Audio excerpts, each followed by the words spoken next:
India has taken a significant step, altering its trade relationship with neighboring Bangladesh.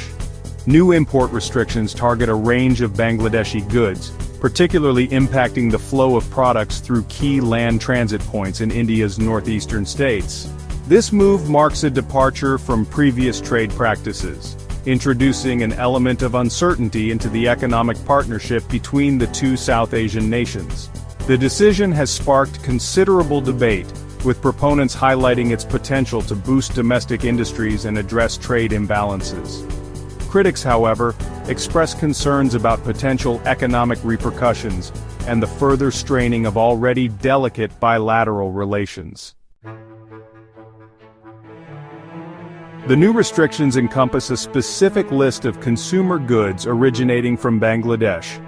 Among the items facing limitations are drinks including fruit-based and carbonated beverages, processed food items and wooden furniture. The import of cotton and cotton yarn waste is also impacted.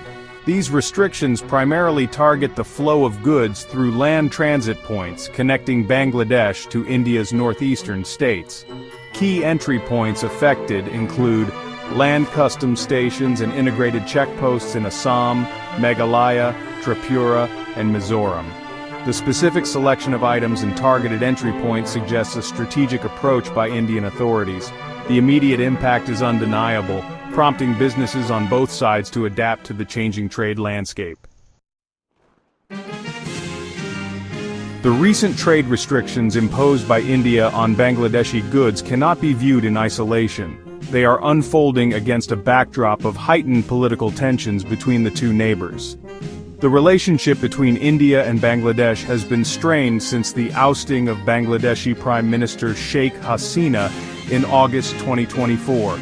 Her subsequent exile in India and Bangladesh's demand for her extradition have become major points of contention. The situation is further complicated by India's criticism of the interim Bangladeshi government, led by Muhammad Yunus, for its alleged persecution of the Hindu minority. Yunus's overtures towards China have also raised concerns in New Delhi. The decline in Indian visa approvals for Bangladeshis has added fuel to the fire, breeding resentment among the Bangladeshi populace. The economic fallout from India's import restrictions is likely to be felt on both sides of the border. For Bangladesh, the restrictions pose logistical challenges for its ready-made garment, RMG sector, a global player accounting for $38 billion in exports in 2023.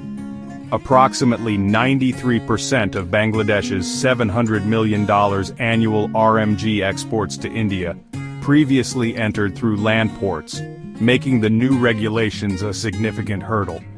The rerouting of goods through seaports like Kolkata and Nhava Sheva is likely to increase transportation costs and lead to delays.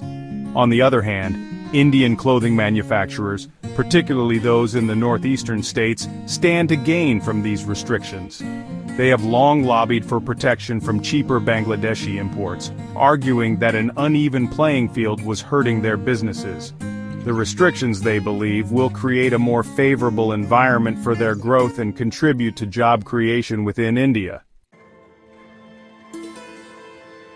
India's decision to impose import restrictions on Bangladeshi goods is being framed within the larger context of Atmanirbhar Bharat Prime Minister Narendra Modi's initiative aimed at achieving self-reliance and boosting domestic manufacturing. Proponents argue that the restrictions are essential to protect and nurture domestic industries, particularly in India's northeastern states. By limiting competition from cheaper imports, the government aims to create a more level playing field for Indian businesses. However, critics raise concerns that such restrictions might stifle healthy competition and innovation. They argue that true self-reliance comes from enabling domestic industries to compete effectively in the global market.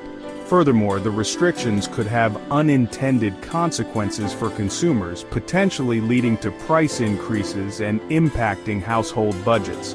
Striking a balance between promoting domestic industries and fostering a competitive business environment will be key to realizing the true potential of Atmanirbhar Bharat.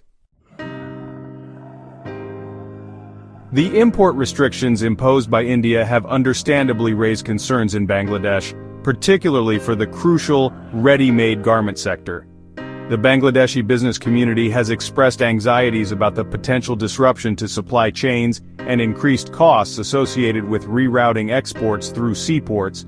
Beyond the immediate economic impact, there is unease about the implications for the broader relationship between the two countries. Some view the restrictions as a sign of India leveraging its economic muscle to exert pressure on Bangladesh. However, there are also voices within Bangladesh calling for introspection and a renewed focus on self-reliance. They argue that this situation highlights the risks of overdependence on a single market and the need to diversify Bangladesh's export destinations. By focusing on diversification, innovation, and self-reliance, Bangladesh can mitigate the risks posed by external shocks and chart a more sustainable path for its economic future. The recent trade spat between India and Bangladesh has injected uncertainty into the economic relationship between the two South Asian neighbors. Resolving this dispute requires open dialogue, mutual understanding, and a willingness to find common ground. Both sides need to engage in constructive dialogue to address the underlying issues driving these trade barriers. India should be mindful of the potential economic fallout in Bangladesh, particularly for the RMG sector. Bangladesh needs to address concerns regarding market access for Indian goods and ensure a level playing field for businesses operating within its borders. The involvement of regional organizations like SAARC could be beneficial in facilitating dialogue and mediating a resolution. Dialogue, not discord, holds the key to unlocking the full potential of economic cooperation between these two neighbors.